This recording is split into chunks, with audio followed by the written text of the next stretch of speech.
Selamat pagi, Bu Bapak dan saudara sekalian, pencinta program Makin Dekat Tuhan Gereja Santapan Rohani Indonesia Taman Sari. Kita akan merenungkan sabda Tuhan dan juga boleh menyerap menjadi berkat untuk kita sekalian. Sebelum kita baca dan renungkan, mari kita berdoa. Bapa yang baik, kami berdoa menyerahkan bacaan dan permenungan apa yang engkau katakan di dalam sabda, berbahagialah orang yang mendapatkan hikmat. Kiranya engkau menolong dan engkau membimbing sehingga percakapan kami sungguh mendekatkan diri kami kepadamu. Kepadamu ya Allah kami memohon kiranya engkau berkenan menolong dengan roh yang kudus. Menghangatkan batin kami untuk terus belajar dan bersikap serta berperilaku sebagai anak-anak yang takut akan Tuhan. Di dalam putramu Yesus Kristus, Tuhan dan Juru Selamat kami berdoa. Amin. Saya akan membacakan satu bagian firman Tuhan yang terambil dari Amsal 3 ayat 13 dan beberapa ayat berikutnya.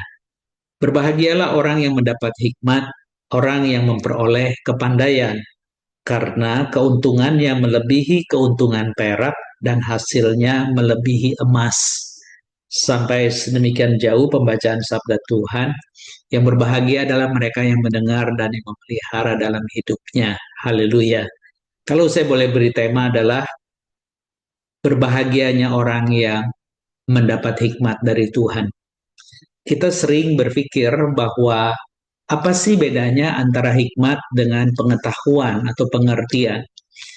Barangkali sederhananya bahwa orang-orang yang sengaja mengikuti pendidikan formal di sekolah, maka mereka begitu lulus dianggap sebagai orang yang memiliki pengetahuan karena informasi-informasi yang diberikan kepadanya melalui interaksi belajar mengajar sehari-hari membuat dia mengerti untuk istilah-istilah yang pernah dipelajari.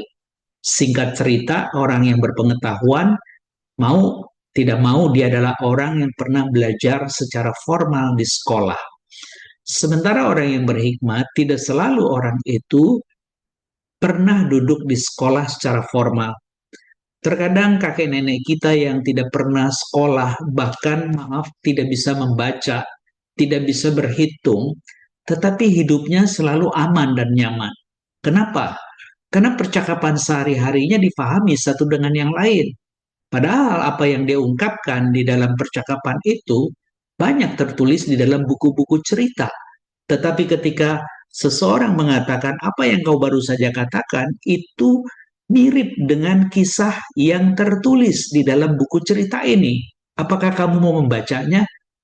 Pasti kakek nenek kita itu tidak akan menerima buku itu karena dia tidak bisa membaca. Tapi isi di dalamnya seakan-akan terserap menjadi miliknya yang dia bisa sampaikan kepada generasi berikutnya. Nah, orang-orang seperti ini adalah orang-orang yang memiliki hikmat.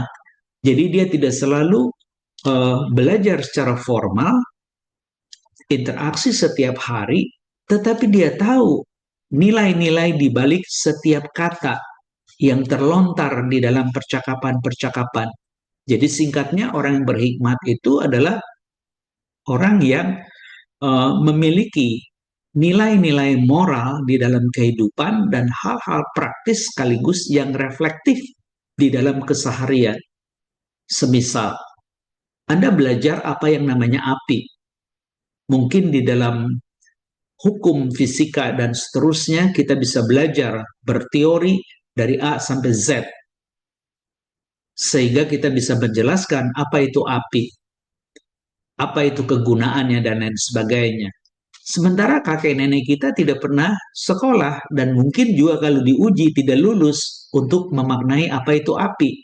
Tapi dia sangat tahu bagaimana menggunakan api untuk memasakkah, untuk membakar sesuatu kah, untuk sebuah alat yang dia akan gunakan untuk sehari-hari yang butuh pemanasan dan seterusnya.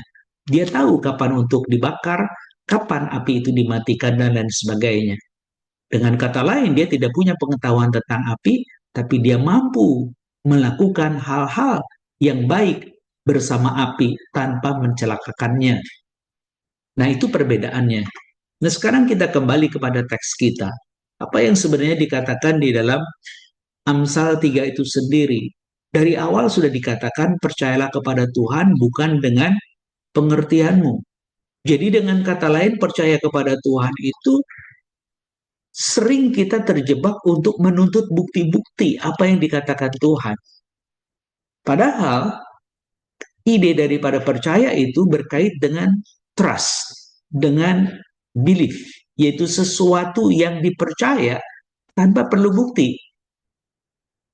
Kenapa? Karena itu sudah menjadi sehari-hari. Tetapi sekarang ketika yang sehari-hari itu adalah hal yang tidak sama dengan kita, karena dia pencipta kita, kita menjadi bingung. Nah, untuk menutup kebingungan, kita meminta bukti. Disitulah terbenturnya kenapa orang percaya itu sering tidak bisa bertumbuh imannya. Karena dia selalu menuntut bukti lebih dulu sebelum imannya bertumbuh lebih luas lagi. Apalagi dengan bukti iman yang berbuah. Nah, dari sinilah sebenarnya penulis Amsal ini yang ditengarai Raja Salomo, dia mengingatkan berbahagialah orang yang mendapat hikmat, orang yang memperoleh kepandaian, karena keuntungannya melebihi keuntungan perak dan hasilnya melebihi emas. Dikatakan lebih jauh di ayat 15, dia lebih berharga, yaitu hikmat lebih berharga daripada permata. Apapun yang kau inginkan, tidak dapat menyamainya. Lalu pada gilirannya, ada ungkapan umur panjang ada di tangan kanannya, di tangan kirinya kekayaan dan kehormatan. Jalannya adalah jalan penuh bahagia, segala jalannya sejahtera semata-mata. Dia menjadi pohon kehidupan bagi orang yang memegangnya. Siapa yang berpegang padanya akan disebut berbahagia. Jemaat yang dikasih Tuhan, kenapa hikmat itu menjadi penting? Kalau memang dia tidak harus bisa dipelajari secara formal. Dia tidak bisa diuji, tetapi di dalamnya ada nilai-nilai moral, nilai-nilai spiritual yang tidak perlu ujian, tetapi dia berdampak bagi kehidupan yang semakin baik. Saya berpikir daripada kita terus-menerus bertanya tentang hikmat, pengetahuan, perbedaan, dan lain sebagainya, marilah kita mulai belajar mempercayai apa yang Tuhan katakan. Karena apa yang Tuhan katakan, dia yang tidak berawal dan tidak berakhir, saudara-saudara, sebenarnya dia sudah mengucapkan itu bahkan sebelum perkataannya itu terangkum di dalam sebuah kumpulan kitab suci yang kita punya hari ini dengan sebutan Alkitab. Apa yang Tuhan katakan itu ya dan amin. Dan apa yang dia ingatkan kepada kita pasti terjadi. Lalu kenapa kita selalu bertanya-tanya? Jangan-jangan pertanyaan itu sebenarnya bukan ingin tahu. Tapi pertanyaan-pertanyaan itu kalau kita tahu, kita ingin mengelak. Supaya apa yang diminta oleh Tuhan kita bisa hindari. Ini penyakit masa lalu kita, nenek moyang kita yang namanya dosa. Tidak pernah mau memenuhi sasaran yang Tuhan sudah tetapkan. Kalau boleh dihindari, kenapa dipenuhi? Kalau boleh diingkari, kenapa harus diakui? Hal-hal seperti ini terus-menerus seperti telur dengan ayam. Kita berputar-putar yang intinya akhirnya tidak melakukan kehendak Tuhan. Padahal dikatakan ketika engkau memiliki hikmat itu, betapa berbahagianya engkau. Dia tidak bisa disandingkan dengan emas dan perak. Mari kita jujur sedikit. Kita belajar menyekolahkan anak bahkan di luar negeri. Coba tanya, ujung-ujungnya apa?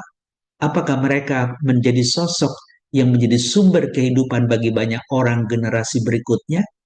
Atau sekedar berharap lewat sosok yang disebut anak atau cucu kita, meraih yang namanya keberhasilan yang bisa diukur secara materi. Kalau itu yang menjadi tujuan, jangan-jangan kita salah menempatkan diri, mengisi kehidupan, dibentuk oleh Tuhan untuk menjadi anak-anak perjanjiannya. Padahal mungkin anak-anak kita tidak semuanya suka untuk sekolah tinggi-tinggi. Tetapi masyarakat selalu mengingatkan dan melabelkan generasi yang tidak lulus perguruan tinggi Jangan-jangan anak bodoh. Padahal dia punya kemampuan yang luar biasa di bidang tertentu yang tidak dimiliki oleh lulusan perguruan tinggi sekalipun. Jadi hari ini ketika engkau dan saya memiliki hikmat, katanya yang tadi saya sudah jabarkan, dia selalu sesuatu yang bersifat praktis, bukan hal yang bersifat rumusan. Dia hal-hal yang bersifat reflektif, bukan hal-hal yang menjadi sesuatu yang bisa dievaluasi, yang kita dapatkan dan kita bisa banggakan. Tetapi apa yang disebut orang yang memiliki hikmat untuk sesuatu yang dia pernah hidupi, orang akan kagum karena dia bisa bukan hanya bertahan hidup, tapi membagikan kehidupan buat banyak orang. Menjadi orang yang berhikmat berbeda dengan orang yang berpengetahuan. Karena orang yang berpengetahuan sering dia tahu, tapi belum tentu dia mau mempraktekkan dan menerapkan apa yang dia tahu. Tapi orang yang berhikmat tidak tahan untuk memberitahu dan menjalankan hidup yang bermanfaat. Karena dia tahu dia sudah menjalankannya. Itulah yang disebut dengan nilai-nilai praktis ketimbang hal-hal yang teoritis. Rumusannya oke, tapi belum pernah dipraktekkan. Tapi yang praktis itu tidak ada hukumnya, tidak ada rumusannya. Tapi kalau Anda menjalankannya, Anda aman.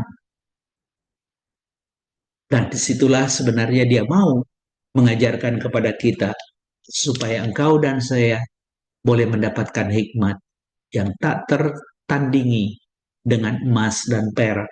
Bahkan dikatakan dengan permata yang mahal sekalipun tidak dapat menyamainya. Justru orang yang punya hikmat, dia itu mendapatkan jaminan yang digambarkan dengan umur panjang di tangan kanan. Artinya dia tahu dengan hikmat, dia tidak perlu show off, memamerkan kehebatan yang berbahaya di ujungnya. Dia menahan diri dan akhirnya teman-temannya yang show off itu mati satu persatu dan dia aman karena dia tidak melakukan apa yang memang sesungguhnya dilarang. Apalagi dikatakan, jadi kalau umur panjang ada di tangan kanannya, bahkan di tangan kirinya ada kekayaan dan kehormatan. Tangan kiri itu terkadang sering dianggap sebagai sesuatu yang nggak terlalu penting ketimbang yang kanan. Jadi kalau tangan kanan itu adalah umur panjang, lalu tangan kiri berisi kekayaan dan hormat, sebenarnya kekayaan dan hormat itu nggak lebih penting daripada umur panjang. Karena kekayaan dan kehormatan satu waktu bisa hilang, Ibu Bapak. Tapi kalau kita masih ada kesempatan dengan umur yang diberikan Tuhan, kita bisa memperbaiki hidup. Tapi kalau tidak ada lagi kesempatan, sementara kita punya kumpulan himpunan kekayaan yang luar biasa, buat siapa kekayaan itu? Karena Anda yang sudah menghimpun tidak menikmatinya. Jadi benar ketika dikatakan di tangan kananmu ada umur panjang, di tangan kiri ada kekayaan dan kehormatan. Jadi kalau hari ini engkau tidak menjual dirimu, tetapi menjadi orang yang takut akan Tuhan untuk memiliki hikmat, karena itu persyaratannya dikatakan. Permulaan hikmat adalah takut akan Tuhan, katanya. Dan mengenal yang Maha Kudus adalah sebuah pengertian. Amsal 9 ayat 10. Jadi kalau kita siuman di dalam bagian yang mengingatkan, mari kita belajar takut akan Tuhan. Untuk mempercayai setiap kata tanpa menuntut bukti lebih dulu. Supaya aku percaya kalau dibuktikan. Karena sudah diungkapkan di dalam sabda Tuhan lewat perkataan Yesus kepada murid yang bernama Thomas. Dia berkata, kalau aku belum mencucukkan jariku kepada lubang tangan yang pernah terpaku itu, sekali-kali aku tidak percaya. Yesus sengaja menunggu waktu yang sangat pribadi kepada Thomas. Terulur 1 minggu sesudah kebangkitan hari pertama minggu itu. Jadi dengan kata lain, sesudah kebangkitan Yesus, ada periode 8 hari. Dan hari itu, Yesus sengaja datang kepada Thomas, memanggil namanya, dan mengizinkan untuk mencucukkan jarinya ke lubang tangan yang dia minta bukti. Thomas tidak melakukan itu. Yang ada adalah sebuah deklarasi yang penuh hormat. ya Tuhanku, ya Allahku. Entah dia lakukan ungkapan itu dengan bertelut, dengan menyembah, tidak ditulis. Tapi kata-kata itu sudah cukup. Karena pemaknaan ya Tuhanku artinya, Engkaulah penebus hidupku dan Engkau yang memiliki hidup saya. Ya Allahku berarti dialah satu-satunya yang layak disembah dan dipuji. Tidak ada yang lain. Bukan pikiran yang harus membuktikan perkataan Yesus yang menjadi kekuatan untuk lebih hebat lagi di dalam beriman kepadanya. Maka Yesus berkata, karena engkau melihat, maka engkau percaya. Berbahagialah orang yang percaya, meski tidak melihat. Jadi bagian ini boleh kita simpulkan. Ketika engkau menjadi orang yang berbahagia oleh karena mendapatkan hikmat dari Allah, ingat, dia tidak bisa disandingkan dengan emas atau perak, yang untuk itu orang bisa menjual diri. Dan kalau engkau memiliki hikmat, tak tertandingi kalau engkau punya permata mahal sekalipun. Kenapa? Karena dengan memiliki hikmat, engkau punya kesempatan hidup dengan umur panjang. Engkau bisa mengisi kehidupan itu dan memiliki kekayaan dan kehormatan. Bukan untuk dirimu, tapi melalui dirimu. Engkau sedang mencerminkan kemuliaan Allah. Allah yang maha kaya. Allah yang maha kuasa. Yang lewatnya kita percaya dan menyembah. Dialah ibu bapa dan saudara sekalian boleh terus bertumbuh dan menjadi berkat untuk jemaat, untuk keluarga lebih dulu, dan untuk masyarakat. Dan itu semua dimulai dari takut akan Tuhan. Dan kita memiliki hikmat, dan berbahagialah orang yang memiliki hikmat. Kiranya Tuhan menolong kita. Mari kita berdoa. Bapa yang baik, berkatilah anak-anak-Mu yang boleh beribadah, melayani, bersaksi, bersekutu di jemaat-Mu Gereja Santapan Rohani Indonesia Taman Sari, baik yang ada di Taman Sari maupun pos Pekabaran Injil Duta Bandara. Sertai Tuhan orang-orang yang terlibat di dalamnya, khususnya juga untuk Pendeta Van Bunhau dengan Nyonya. Begitu juga penginjil Suwandi Saragi dengan Nyonya. Biarlah mereka semua boleh menjadi alat berkat yang menolong jemaat di sana, boleh berjumpa dengan Engkau dan belajar mempercayai Engkau dengan takut akan Tuhan yang berbonus hikmat yang darimu, yang seorang memegangnya akan disebut berbahagia. Kiranya Engkau menolong kami, karena kebahagiaan itu menjadi sesuatu yang sifatnya memiliki relasi dan dedikasi kepada Engkau, Sang Pencipta sekaligus penebus yang memelihara hidup. Biarlah kami boleh belajar hormat dan gentar kepadamu yang disebut dengan takut akan Tuhan. Kiranya Engkau menolong, sehingga pergumulan demi pergumulan anak-anak-Mu juga ada jawabnya, dan apa yang mereka butuhkan di dalam kesehatan dan lain sebagainya, mereka juga memilikinya. Tuhan, tolonglah setiap kami untuk mendapatkan sukacita yang berasal darimu, dan kami boleh mengalami berkat yang dari Tuhan. Sertai Tuhan, anak-anak-Mu yang melayani di dalam pelayanan gerejawi. Kami berdoa juga Tuhan untuk Pendeta Simon Huta Barat dan Nyonya, khususnya juga penginjil Eli Olga pasca operasi. Tuhan boleh berkarya dengan ajaib, dengan belas kasih-Mu memberikan kesembuhan, sehingga semuanya berjalan sesuai dengan kehendak-Mu. Sertai juga penginjil Heti, sertai juga penginjil Ciajeri. Kiranya Engkau tolong kami semua, dan juga teman-teman yang lain Tuhan, yang mungkin kami lupa menyebut nama. Biarlah Engkau sertai mereka, seluruh penata layan di jemaat-Mu, supaya mereka juga boleh belajar bahwa memiliki hikmat adalah kunci mendapatkan hidup berbahagia.